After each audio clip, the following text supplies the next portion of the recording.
Começa agora o Estúdio Cultural. E o programa de hoje será dedicado ao humor. Sim, hoje é dia de deixar a cara amarrada de lado e dar umas boas gargalhadas. E os personagens do nosso programa são o Teatro Vagamundo e o projeto Humor para Todos. Uma turma que anda por aí fazendo intervenções em lugares públicos. Conheça um pouco da história desse projeto, que veio até o estúdio do programa para conversar com a gente.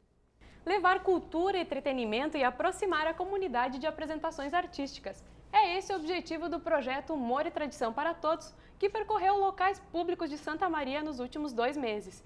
E agora a gente conversa com a Patrícia Garcia e o Ricardo Paim a respeito desses projetos, que são os atores e atrizes, né, do projeto. Bom, inicialmente, como é que surgiu a ideia dessa iniciativa? E o que ele é? Bom, tudo bom? Tudo bem. A gente começou com a ideia, junto com a produtora, no início desse ano, de como fazer um projeto que falasse um pouco da nossa cultura e fosse amplo, chegasse na grande massa. Então a gente montou essa estrutura do projeto, que consiste em 36 apresentações que acontecem na rua, nos bairros de Santa Maria, dentro de supermercados, praças de alimentação, shoppings, lugares inusitados, onde as pessoas estão passando e não esperam encontrar uma atividade artística e quando elas menos esperam está ali, acontecendo na frente delas. E para encerrar o projeto, pela questão de ser humor e tradição, e porque tem um apelo popular muito grande, foi chegado à conclusão que a melhor opção para fazer esse grande encerramento seria trazer o Guri da Uruguaiana, porque o público gosta muito e a prova disso foi que no primeiro dia da distribuição dos ingressos já não tem mais nada, acabou esgotado. Tá certo. E o projeto ele iniciou, na verdade, em outubro, né? É a duração de 2 meses, mais ou menos. Começou dia 19 de outubro. Até a gente depende muito da questão tempo, né? Como é na rua, se chove, a gente tem que fazer algumas modificações. Era para começar dia 2 de outubro, choveu, começou no dia 19 de outubro, e aí, em consequência disso, ele deveria terminar agora dia 1 e 2, mas, por causa da chuva, ficou uma apresentação para o dia 7 de dezembro. Tá certo. E vocês, quais são os lugares que vocês percorrem na cidade? A gente vai para vários bairros, né? Na verdade, a gente procura contemplar dentro do que o projeto se propõe, né, toda a cidade. É claro que tem alguns locais que, pela infraestrutura que tem, a própria praça, né, e o fluxo de pessoas que tem, a gente acaba vindo bastante para o centro, para a praça, para as praças, na verdade, a gente passou quase todas, e o Calçadão, agora a gente tem Rio Branco. Então, os bairros, não digo todos, mas uma boa parte deles já foi contemplada com o projeto. E como é que surgiu essa ideia de unir humor e tradição? O humor, a gente tem sorte de gostar de humor, né? Porque nem tudo se aplica ao humor. Mas quando se vai fazer uma apresentação para a população em geral, né, tu tem que ter uma amplitude, né? E a comédia, ela é um veículo de comunicação fácil, né? Então, a gente pegou, na verdade, duas lendas que foram resgatadas por Barbosa Lessa e um conto que é do Simões Lopes Neto e transformamos ela a nosso favor, utilizando de técnicas de comédia, de humor, né? E aí, arregado com bastante música, entre uma história e outra, né, para corroborar essa costura, fazer uma costura com músicas, né? E aí sim, aí tu ganha o público dentro com as histórias, né? Elas se divertem com as histórias, mas se divertem também com as músicas. O humor, ele está ligado, a gente não consegue dissociar ele. Quanto tempo de duração o espetáculo, em média, assim? Olha, depende muito do público. A gente, quando projetou, ele era para ter 40 minutos. Para chegar, montar, né, fazer a grande bagunça e depois, rapidamente, sair. Mas ele tem durado 50 minutos tranquilamente. Que bacana. E quem é que forma esse grupo, né, que faz essas apresentações e como é que esse grupo se formou? Essa é uma pergunta boa. Somos bem distintos. Eu e o Ricardo temos a companhia, já fazem 7 anos, e a gente sempre procura associar pessoas para os trabalhos que a gente está realizando. Quando a gente estruturou esse projeto, nós botamos no papel as necessidades que a gente tinha, e começamos a ir atrás dessas pessoas. Os 3 músicos que fazem parte com a gente, cada um é de um CTG distinto. 2 amigos nossos são da UFSM, um está se formando, o outro está no curso de Música e Tecnologia. O outro amigo nosso já faz parte do outro projeto que a gente tem, que é do Vô Venâncio, que é o nosso gaiteiro. Então a gente convidou um, aceitou, convidou outro, aceitou, convidamos o outro. Ajustamos os horários e começamos a ensaiar. Foram 2 meses de ensaio na parte musical. No projeto a gente ainda tem a questão da perna de pau, que é o nosso gaúcho gigante, que a gente brinca, que é o perna longa, que a gente brinca também por essa questão de ter um xiripá na perna de pau, que todo mundo quer tirar foto com aquele gaúcho, porque ele é enorme. Então foram associações de pessoas que a gente já conhecia, do nosso convívio de outros trabalhos, que a gente juntou para fazer esse espetáculo específico. E esse projeto, ele tem o financiamento da Lei de Incentivo à Cultura do Estado, né? Como é que eu gostaria que vocês falassem um pouco desse tipo de fomento, né, às produções artísticas. O incentivo, né, ele é importante, seja ele através de lei de incentivo, do poder público diretamente ou de empresas, né, com a iniciativa privada, ela tem uma importância muito grande, mas também dos artistas, né. Ser empreendedor no ramo artístico não é tão fácil assim. E a lei de incentivo ela é uma ferramenta essencial, né, porque ela te dá as possibilidades, né, desde que esteja dentro das características que a lei pede, né, que ela exige, né, para te produzir. Né.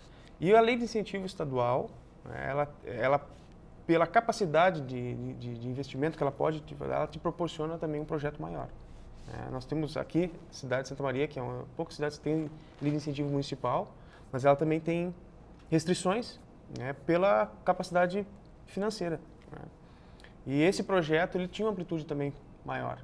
Então, aí vem a necessidade de você entrar na Lei de Incentivo à Cultura do Estado.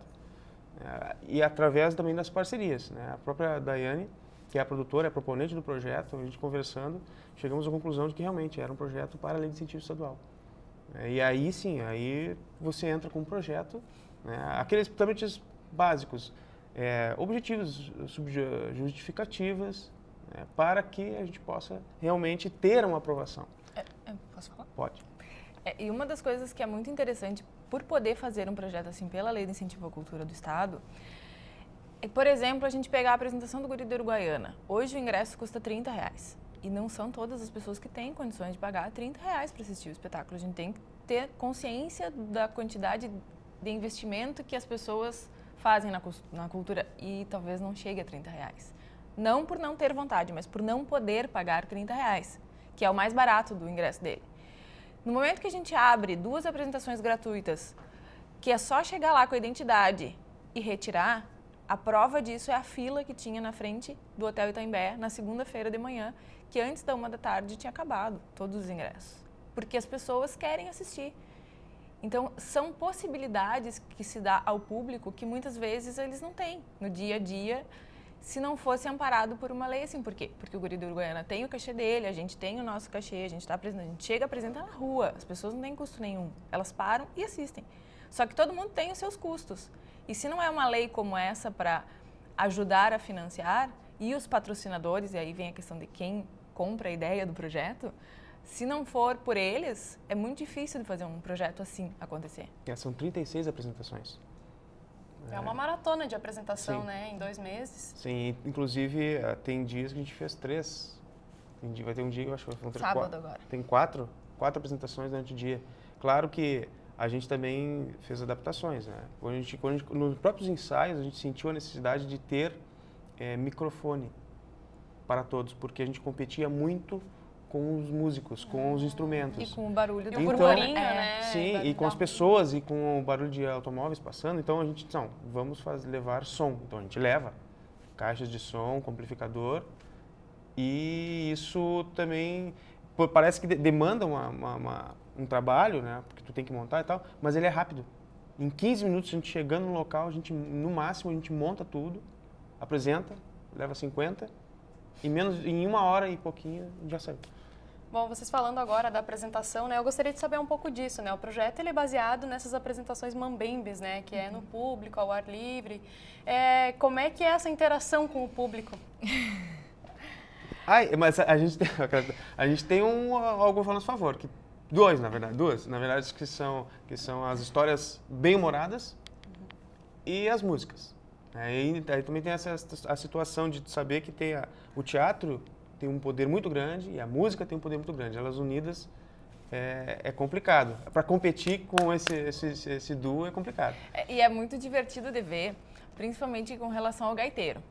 Porque se chegou na praça, ele abriu a gaita, sempre tem aquele tio que vem. Porque eu sou gaiteiro, porque eu sei tocar. Toca aí pra mim, por favor. E eles querem demonstração, eles querem interagir. E aí vem a questão da tradição. Nesses momentos que a gente percebe o quanto está enraizado no gaúcho, essa questão do ser gaúcho. De todo mundo conhecer alguma coisa. E quando a gente optou em fazer essas lendas mais bem-humoradas, de levar para a rua, lendas populares, mas de um jeito repaginado, é também com a questão do jovem. Porque tem muito jovem que, essa coisa de gaúcho não me interessa. Só que eles acabam parando, assistindo e rindo. Porque faz parte da cultura. E é interessante, é um conhecimento que se tem, e a gente até fala na última história, é Simões Lopes Neto, cai no vestibular. É uma forma de chamar a atenção, preste atenção, vocês ainda vão precisar disso. É divertido. Tá certo. Bom, a gente faz um rápido intervalo e nós já voltamos falando mais sobre o projeto Humor e Tradição para Todos.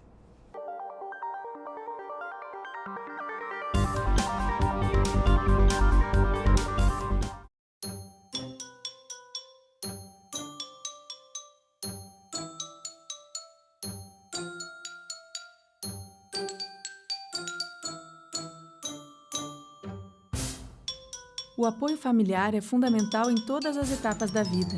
O Lar Acalanto passou a abrigar também as famílias das crianças em tratamento de doenças crônicas e degenerativas. E é por isso que precisa ainda mais da sua colaboração. Ajude o Lar a colorir esta causa.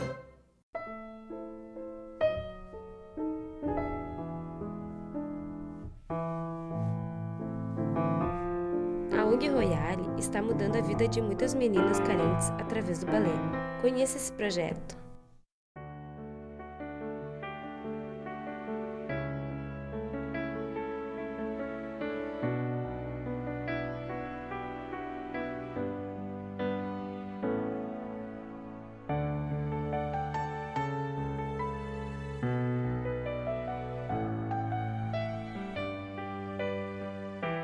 ONG Parceiros Voluntários de Santa Maria, 6º andar do prédio da Cassisme.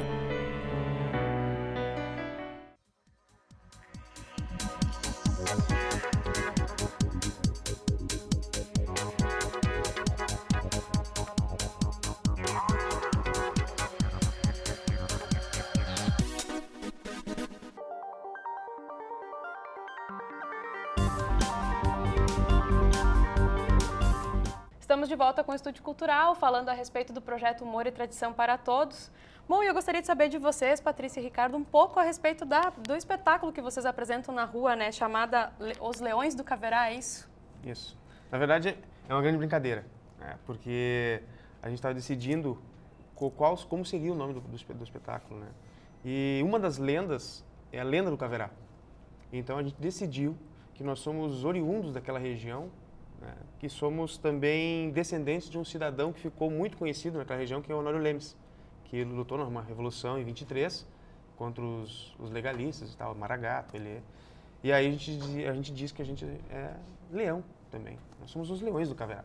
E ficou o nome da peça. Essa foi, simplificando, é justamente isso. Até porque na peça a gente começa contando a lenda do Caverá, que era uma das lendas que a gente já tinha escolhido contar, por questões de como conduzir ela. Depois a gente passa e conta a lenda do Vento Norte, até dizendo assim, esta é uma lenda daqui, que poucas pessoas conhecem a história do Vento Norte. Muitas conhecem a da lenda do Imembuí, mas não conhecem a lenda do Vento Norte. E terminamos com As 300 Onças, do Simões Lopes Neto, é o primeiro conto do livro dele, e que cai no vestibular. Então é uma junção das lendas e as músicas escolhidas costuram essas lendas. Então cada música que a gente escolheu para o repertório tem a ver com o que está acontecendo nas histórias. Tá certo, então. Bom, e agora, então, para a gente encerrar a entrevista aqui, nós vamos conferir um trechinho de uma das músicas que faz parte do espetáculo.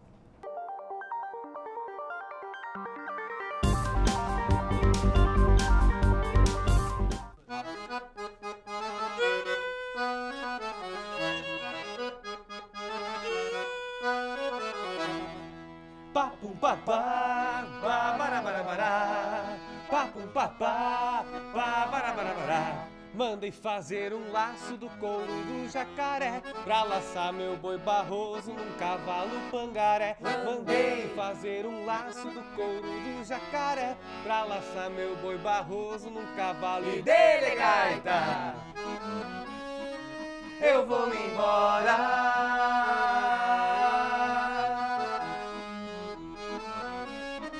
Eu vou me embora. Olha o tipo do gaiteiro com cara de esgualepado, tocando aquela gaita que tá com fole furado. Mas como é o meu parceiro que toque um shot largado pra dançar com aquela prenda esse shot afigurado.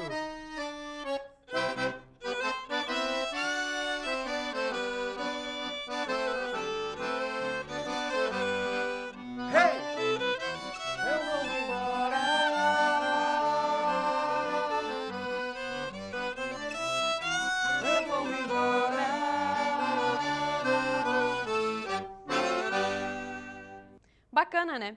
E o Estúdio Cultural continua falando de teatro, agora com Daniel Lucas, que integra o Vagamundo. O Jefferson Andrade esteve na Praça Saldanha Marinho durante o primeiro Festival Internacional de Palhaços da Coxilha e conversou com o palhaço Rabito, clown do Daniel Lucas. Para começar, ele conta como é que nasceu o Rabito. Isso é muito aos poucos, a gente nunca pode falar que já nasceu, ou a partir do momento que a gente fala que nasceu, meu palhaço já morreu.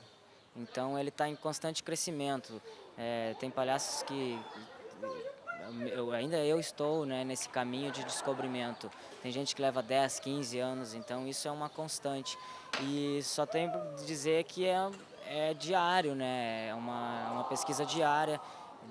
Se volta, tem que voltar à vida, assim, porque é um ofício, né? É como um artesão, como um sapateiro que fica ali batalhando no sapato. Então, através de livros, de muitos vídeos, de fazer cursos também, sair um pouco e fazer cursos de várias linguagens, sabe? De rua, de palhaço clássico, enfim, todo um emaranhado de coisas que você vai se descobrindo. Você vai fazendo um mundo meio solitário, porque a arte é individual. Então a gente tem que trilhar um caminho, claro, coletivamente, porque não se faz arte sozinho, mas de alguma forma todo mundo tem um caminho e eu acredito muito nisso. Talvez por isso que eu esteja fazendo isso, que é maravilhoso para mim e para o público. O palhaço é um personagem que encanta, principalmente as crianças. Nós perguntamos ao Daniel Lucas como ele vê o palhaço hoje. Ele perdeu esse humor inocente de outra hora? Eu acho que a gente está ainda à procura e resgatando bastante. A gente está num caminho, ainda num processo, se abrangeu muito, está abrangendo muito, tem muita gente interessada por isso e é muito legal que as pessoas estão tendo éticas de ver o palhaço, sabe? Porque é muito simples colocar um nariz, colocar uma roupa e ir para a rua ou para um evento, fazer um evento. Tem bastante, infelizmente ainda tem muita gente fazendo isso, mas é uma questão ainda de processo, de mudança, que certamente está ocorrendo aos poucos dentro do Brasil, onde como eu vou para alguns encontros no Brasil, eu vejo essa diferença já respeitando o circo clássico, respeitando os números antigos, de grandes palhaços, de teatro, cinema, sabe? E circo. Então acho que só tende a melhorar esse ponto. Eu vejo uma expectativa muito boa, ainda mais que o Brasil está num crescente e para a cultura também, tá? Então eu vejo, eu fico feliz por estar fazendo parte desse processo e também de passar para as pessoas, ensinar um pouco disso, do que eu estou vivendo e cada vez se alimentar mais de fora e o quanto eu puder estar passando aqui para a minha cidade, para gente interessada na nobre arte do palhaço, eu estou fazendo o possível, né? O Estúdio Cultural faz uma pausa rapidinha, mas a gente já volta.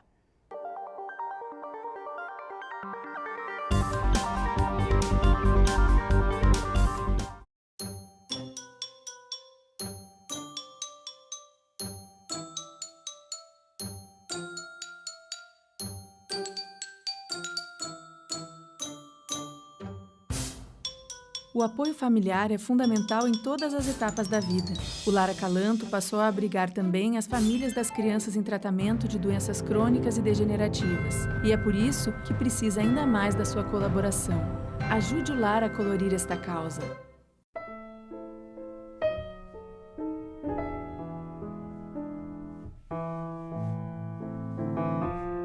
A ONG Royale está mudando a vida de muitas meninas carentes através do balé.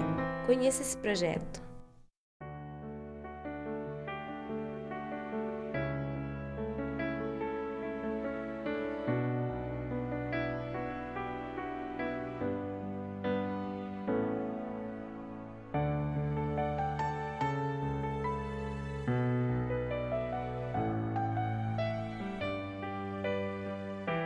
ONG Parceiros Voluntários de Santa Maria, 6º andar do prédio da Cassisme.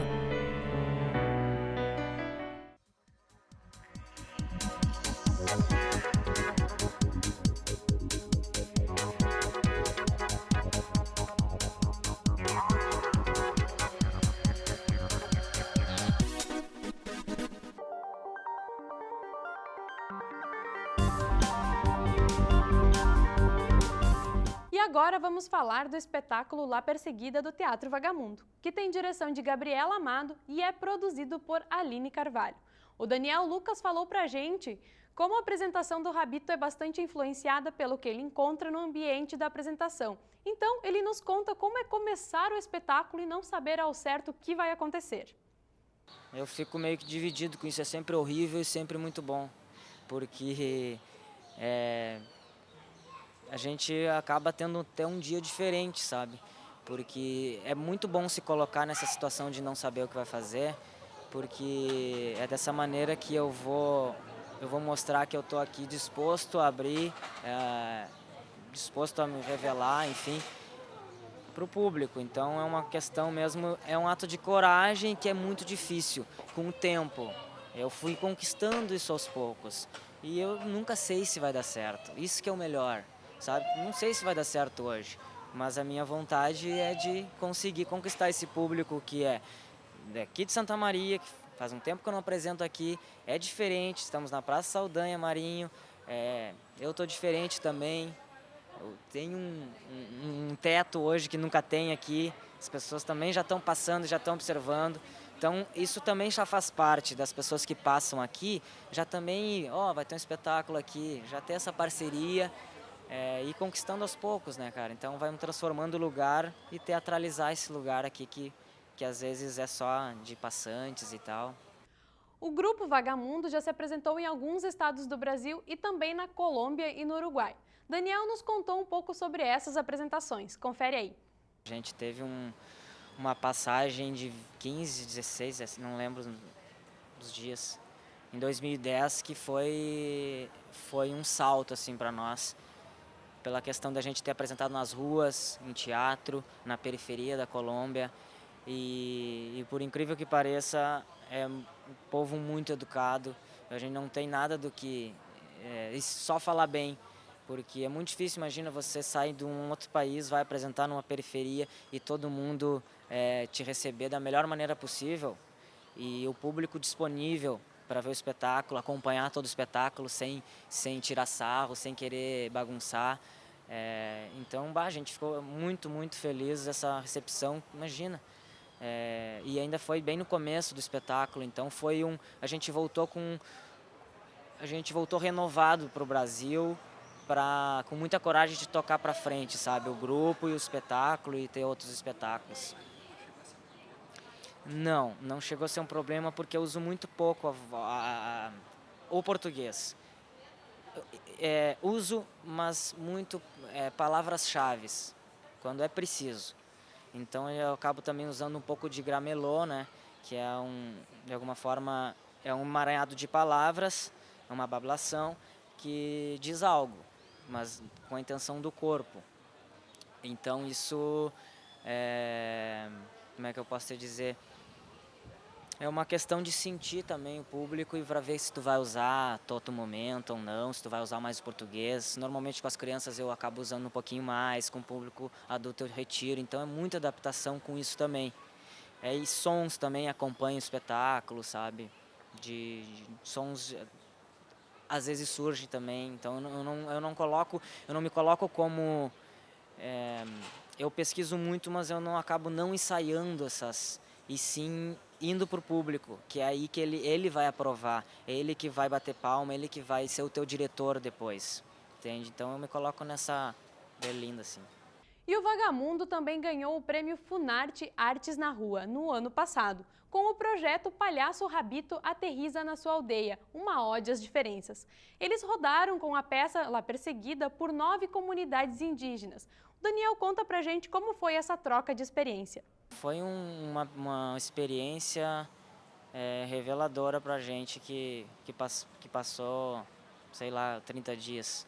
Então foi um contato muito humano, sutil também. A gente tinha que ter muita sutileza para tratar, tanto com os caciques, tanto com os professores indígenas, diretores brancos. Então a gente teve um cuidado com isso, tanto nós como chegando na aldeia, a produtora também conversando, o palhaço, a forma de chegar também é outra forma, porque eles têm outro tempo de vida, que não é a nossa. Então a gente tem que respeitar muito e não tentar inserir a nossa vivência, a nossa loucura de viver na cidade.